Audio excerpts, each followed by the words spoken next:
Olá, pessoal! Sexto ano, dando continuidade à nossa aula, essa semana nós também vamos falar dos gases da atmosfera. Só que agora nós vamos olhar para eles de uma forma um pouquinho mais complexa, tá?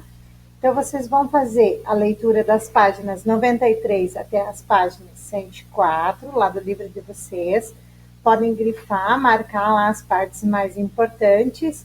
E nós vamos ressaltar a importância desses gases, né? Por que eles são tão importantes para nós? Que é o que nós chamamos de ciclo biogeoquímicos, né? As características e as propriedades desses ciclos. Depois que você realizar as leituras, assistir o vídeo, você vai acessar o link que está disposto aqui no canal para a realização das atividades, tá? Na semana passada, a prof já tinha avisado para vocês não esquecerem de dar o seu like aqui no canal e obrigatoriamente registrar a sua presença. Não esquece também quem faz via WhatsApp, né? Porque vocês também recebem os vídeos através do WhatsApp, também de dar um ok lá registrando para a prof que já recebeu a atividade. Quando concluir a atividade, sinaliza, ó, prof, atividade enviada, atividade postada. Então, assim, a prof consegue acessar as informações de vocês através do formulário. Vamos lá? Relembrando, então, pessoal, quais são os gases que compõem a atmosfera de uma forma geral? Nós temos o oxigênio, que compreende apenas 21%. Nós temos outros gases que vai compreender 1%, que nós vamos chamar de gases nobres, e o gás mais abundante é o nitrogênio, que compreende 78% da atmosfera. Então, aqui a prof tem, deixa eu jogar um pouquinho para o lado da câmera, o ciclo do nitrogênio. Então, observe, vamos entender um pouquinho como é que funciona esse ciclo, tá? A plantinha, ela vai absorver o nitrogênio que está presente na atmosfera e obrigatoriamente no solo. Então, sinaliza aqui para a prof, observa aqui no desenho, tá? Que existem bactérias nitrificantes, ou seja, bactérias que vão absorver o nitrogênio do solo. E, obrigatoriamente, os fungos e as bactérias, eles decompõem a matéria orgânica. Então, quando a gente enterra um alimento ou quando ele apodrece, vai sobrar parte do nitrogênio nesse solo através dos aminoácidos que continha nesse produto. Esse processo de conversão pode ser chamado de nitrato, nitrito ou até amônia, né? Que depende de qual processo que esse alimento vai passar. O que interessa para nós é associar que quando a gente come um alimento que passou por esse processo de absorção de nitrogênio, a gente também vai estar ingerindo parte desse nitrogênio. E obrigatoriamente, quando a gente for enterrado lá no solo e esse cadáver começar a apodrecer, entrar em decomposição, esse nitrogênio vai ser devolvido para o solo. Então, as moléculas que estiverem no nosso corpo vão ser repassadas para o solo novamente. Por isso que a gente chama de ciclo, porque obrigatoriamente, se ele estiver disponível na natureza, ele não terá fim. É o que esperamos, né? Se continuar a poluição, se continuar os desastres ambientais, corre riscos desses gases sofrerem alterações no decorrer do processo. Falando um pouquinho sobre o oxigênio, é um ciclo bem mais fácil para a gente entender. Então, de que forma que a gente vai absorver esse nosso oxigênio? Primeiramente, que é o mais comum, é através da respiração. Então, quando a gente inspira, está entrando lá para dentro do nosso corpo moléculas de O2, de oxigênio. A gente pode ingerir essas moléculas através da alimentação, quando a gente quebra essas moléculas em forma de energia. E aí vai gerar uma proteína e obrigatoriamente vai produzir oxigênio, dando energia e disposição lá para o nosso corpo.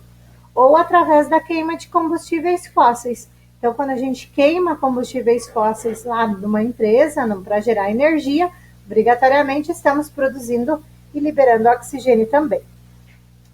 O ciclo do carbono, ele é um pouquinho complexo aqui para a gente entender, mas nessa imagem ele consegue fazer uma síntese de todo o ciclo do carbono na natureza. Inclusive, nós vamos começar falando das plantas, que é a mais evidenciada assim para nós agora. Então, olha para a prof essa árvore aqui, ó. Então, aqui eu vou ter o CO2 sendo absorvido pelas folhas. Lá no processo da fotossíntese, a gente sabe que as folhas vão ter clorofila, que é o pigmento verde da plantinha, e vão acabar absorvendo esse CO2 e depois transformando em alimento, que é o processo da fotossíntese. Mas eles vão obrigatoriamente devolver o O2, que é o gás oxigênio que a gente usa para viver. A prof comentou na semana passada também, que é um ciclo bem importante essa troca mútua desses gases. Mas o gás carbônico, ele também pode estar disposto na atmosfera para animais que se alimentam através da pastagem, como vocês podem observar aqui. E obrigatoriamente, quando a gente respira, a gente libera esse gás para a atmosfera. Então, a gente inspira O2 e expira gás carbônico. Grande maioria do gás carbônico também é absorvido aqui na natureza. Então, através do mar, do oceano. Então, o oceano vai acabar absorvendo esses gases para nós, certo? Aqui a prof tem um esqueminha que resume o ciclo da fotossíntese, se vocês tiverem dúvida. Então, eu preciso da energia do sol, eu preciso dessas trocas gasosas entre o CO2 que a planta vai absorver, o O2 que ela vai liberar, e com a água que é absorvida através das raízes, vai produzir uma molécula de composição bem grande, chamada C6H12O6, que é a glicose. Então, para a plantinha, a glicose é alimento, né? Para nós, seres humanos, a glicose é açúcar. Para pessoas diabéticas, é açúcar no sangue, então é grande problema, né? Então, esse mais ou menos é o resuminho aqui do processo da fotossíntese para vocês relembrarem a importância das trocas desses gases. E como na atmosfera também tem o vapor de água, a prof rapidamente vai apresentar para vocês o ciclo da água. Então, nós temos um ciclo onde a água pode estar em 3 estados físicos, sólido, líquido, gasoso. Nós conhecemos esses estados físicos da matéria, mas na natureza eles podem ser evaporados através de oceanos, lagos, rios. Então, notem que aquele vaporzinho que a gente vê subindo lá de um açude ou de um rio é um processo chamado evaporação. Quando esse vapor de água se concentra dentro de uma nuvem e essa nuvem vai ficando cada vez mais densa, nós chamamos de condensação. É um processo de absorção desse vapor de água. Vai chegar um momento em que a densidade dessa nuvem vai ser tão grande em que ela vai acabar precipitando, que é o que nós chamamos de precipitação, como vocês podem ver aqui na imagem 3. Então, ela vai cair no formato de chuva, certo?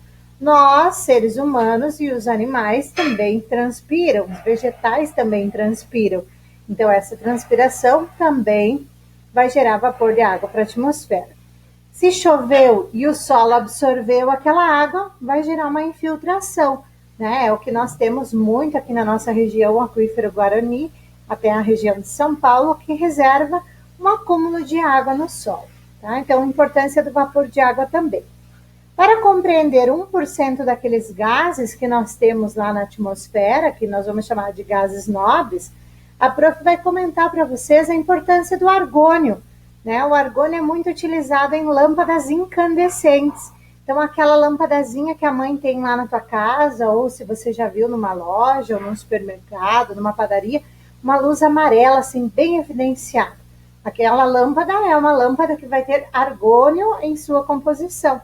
Ela é mais barata que as outras lâmpadas, certo? Aqui eu tenho também a utilidade de outros gases, como, por exemplo, o gás hélio, que é utilizado nos balões, né, de aniversário, para os balões subirem. Então, esse processo e ficar armazenado lá é usado o gás hélio. Também ele altera a voz, né? Dá para você fazer uma alteração na vibração das cordas sonoras, quando você mexe com o gás. E aqui eu tenho um exemplo de painéis luminosos, aqui está escrito Open Bar, e é através do gás neônio. Então, é um tipo também de gás, também considerado nobre, que é utilizado na fabricação dessas telas. E aqui eu tenho um exemplo também do xenônio, que são lâmpadas de alta intensidade. Então, aqui eu vou ter uma exigência um pouquinho maior desses gases. Pessoal, a atividade de vocês já está disponível, é só vocês, vamos relembrar, fazer a leitura das páginas que a prof proporcionou, prestar bem atenção nas explicações. Talvez vocês tenham que retomar novamente no vídeo, retomar um pouquinho na internet, retomar um pouquinho lá no livro de vocês para conseguir acessarem as informações dos exercícios, mas é uma forma de fixação, de procurar, de buscar novas fontes para a assimilação do conteúdo, tá? Desejo a todos uma boa semana, não esqueçam de marcar para a prof quando concluírem a atividade, se cuidem e até a próxima aula.